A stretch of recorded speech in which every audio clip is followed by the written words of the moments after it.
Have you noticed how everything old eventually comes back around? Like right now, vinyl records, vintage clothes, even film cameras. Y'all, a teen's playlist can start to sound a lot like his parents' high school mixtapes.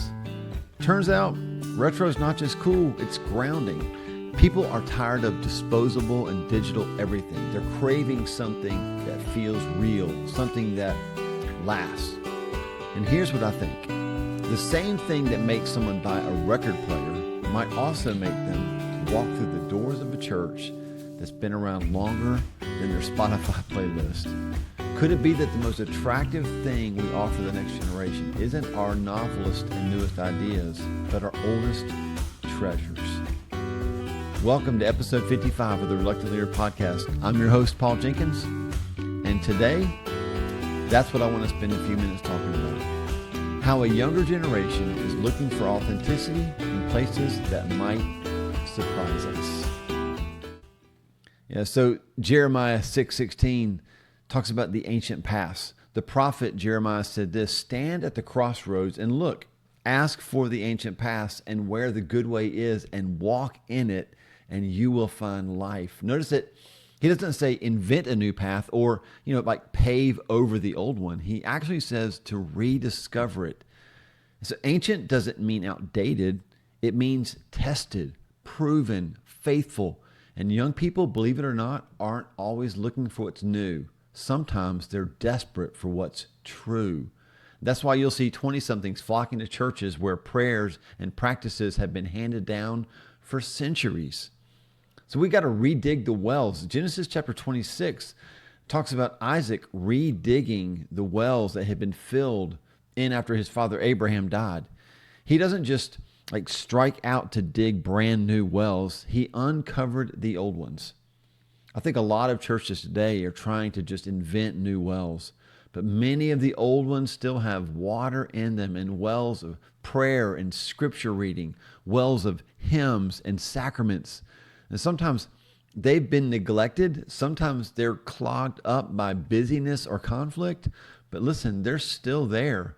And the thirst of this generation, it might be quenched by the same living water that refreshed their great grandparents. So I think of an old oak tree, right? It doesn't survive storms because it's flashy, but because its roots go down deep. It has stood through decades of wind and weather, and because of that, it offers stability. Traditional churches can be like that. They offer shade and shelter and fruit that only comes with time. And in a culture where everything feels like shifting sand, is it any surprise that younger people find that kind of rootedness deeply attractive, even if they can't explain why?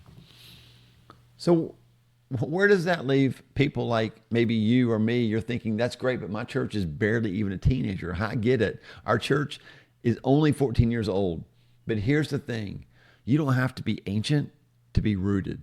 You just have to plant yourself in ancient soil. What does that look like in practice? Well, first, you recover rhythms. What if you opened worship by reading a psalm together before the band even started playing? That connects you and your church to thousands of years of worshipers. Number two, what if you honor the historic? Maybe on Pentecost Sunday, you don't just preach Acts 2, you actually teach how Christians have celebrated that moment for centuries. Here's a third thing you can try. Have consistency in your sacraments, communion, baptism. Even if you don't take communion weekly, when you do, add a prayer or a liturgy that connects people to the global historic church. Number four, you can pray the prayers of the saints. Lead with the Lord's Prayer or recite the Apostles' Creed together. It doesn't kill the fire of Pentecost. It actually grounds it. I know of one Pentecostal church that pauses in the middle of their service to recite the Nicene Creed. Some of y'all are Googling Nicene Creed right now. It's okay. It's worth it. It's a great creed. You'd think that what that would do is it would slow things down, but actually what it does is the energy builds because the people feel connected to something bigger than their own moment. And here's the good news. You don't have to choose between new and old. You can be a spirit-filled, modern, Pentecostal church and still drink deeply from ancient wells.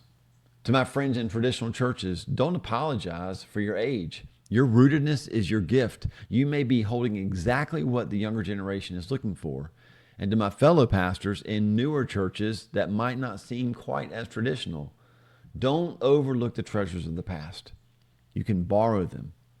Man, you can weave them in and give your people stability and roots as well as the fire of renewal. Because the truth is this, the future of the church needs the past to flourish.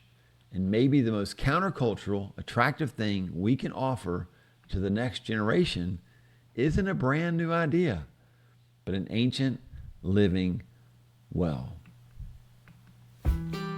Hey, maybe you've got some ideas about how to bring the old into the new. Why don't you leave me a comment about what your church is doing that helps you feel the weightiness and groundedness of the ancient wells and ancient past. And as always, if this podcast episode has brought value to you, I'd appreciate it if you just give it a like, right? And then maybe subscribe, hit that bell so you can be notified when the next episode drops. Remember, everyone leads someone, but the truth is that no one really feels adequate to lead anyone. When you give God your best, He takes care of the rest. So keep leading with love, finding joy in the journey.